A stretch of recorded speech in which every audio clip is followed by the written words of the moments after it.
It's been a busy month, and I've been ill. You can hear the congestion still. Got my hot tea. Well, it's actually warm tea, which is better for you actually than hot tea.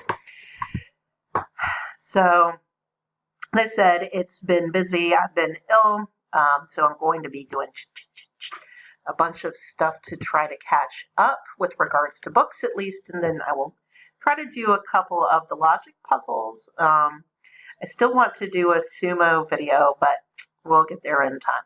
Today I want to talk about what constitutes reading a book. Talk about different ways that I read books. Obviously, I have ebooks and I'll mark those up. I do have the paperbacks that I like pulling apart.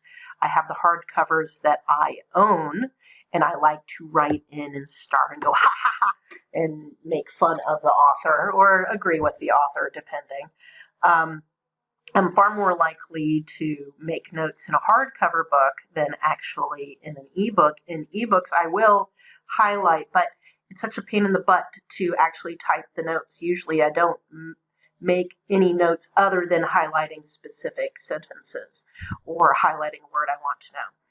But of course, given that I have such a long commute, I drive over 30,000 miles a year. I'm in the van quite a bit on the weekdays. So I use the Hoopla app, as I mentioned before, but I also have CDs. So I listen to a lot of audiobooks and audio lectures on CD.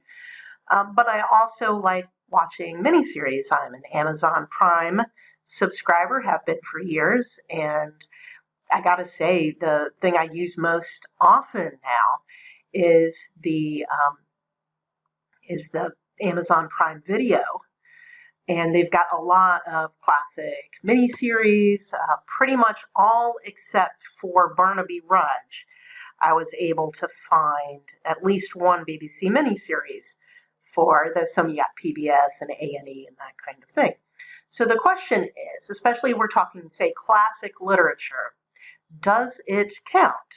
Does it count watching a miniseries or a movie adaptation as reading the book? And then some people get snotty over the audiobook. Well, but let's just step back. And the question is, what are you trying to do? Now, when I read, this is my entertainment. When I am going to do my book reviews coming up, not Dickens, but the other books I've been reading the past 3 months, yeah, you might say, oh, there's a lot of books, but that's because books are my primary entertainment. I'm doing this not for education, per se. I'm doing this because I enjoy it. And I don't do it too often. There's a couple of books where I stop enjoying it and I power through to the end. I did that with War and Peace. I didn't like War and Peace. And I don't feel like I'm going to ever read it again. I don't think it's worth my time. But if I had to read a book for school, well, the audiobook might suffice, but depending on what kind of class it's for, probably actually going to go for the physical text or an e-text, especially if you get one with notes and annotations, because this is an issue. If you're reading this for a literature class or something like that, a history class, yes, it's partly to get information, but you probably do need to dig into the notes and you need to understand what's going on. That said, I'm an adult. I don't have to read books for anything. Not required to.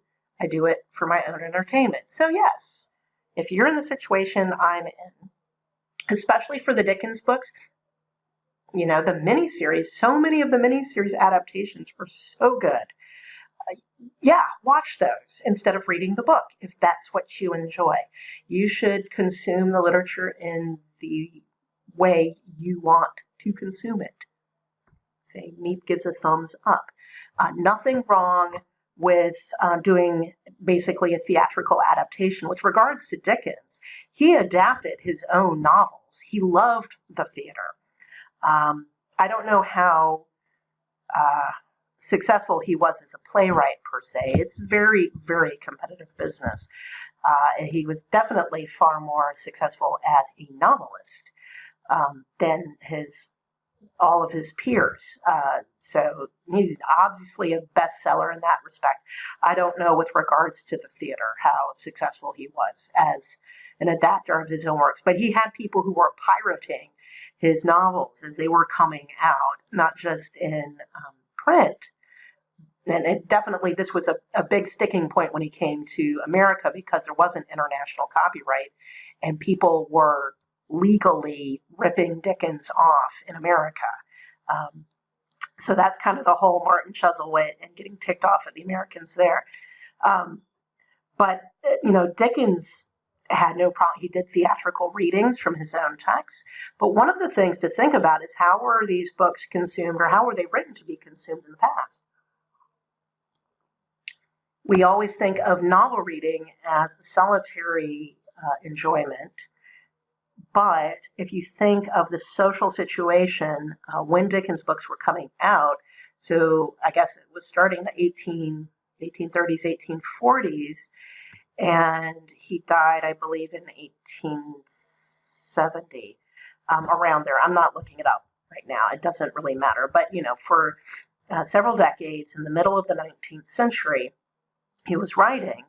And the books were coming out a few chapters at a time. Now, and basically their version of the paperback and kind of these magazines and kind of thing. So, one person in the family might get it and they read it and then they hand it off to the next person. But what would also happen is one person in the family would read the chapters and then they would read it out loud to the entire family. So in many cases, some of the books we see today as, you sit in your room and you quietly read. Back in the day, it was expected that somebody would read it out loud to a group. It's definitely true of Homer, of, pardon me, the old epic poems. There was going to be a bard that was going to be performing it, often to music. And it would be semi-memorized and semi-performative, though, there's arguments of how much of at least the Odyssey, if not the Iliad, were really an oral composition. The Odyssey has indications that was written from conception, but we're not going to get into that right now. Still, the whole point was, I'm thinking of Herodotus and his histories. Someone was going to read it out loud to a group of people. That's why the language being used, I think some of these work much better as audiobooks than just sitting and reading inert words on the page. Think Shakespeare. It's much better to see a Shakespeare performance than to read the words on the page, if it's a good performance.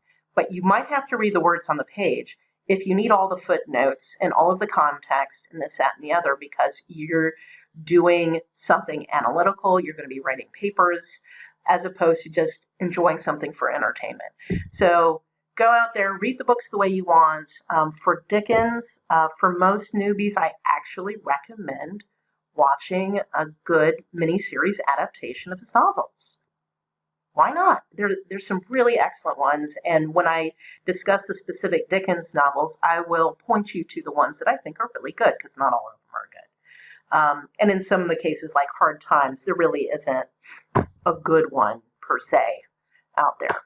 You take what you can get. There are reasons certain ones like Great Expectations keep getting adapted, and others like Barnaby Rudge and Hard Times, you just have like a single BBC production. Oh well. See ya.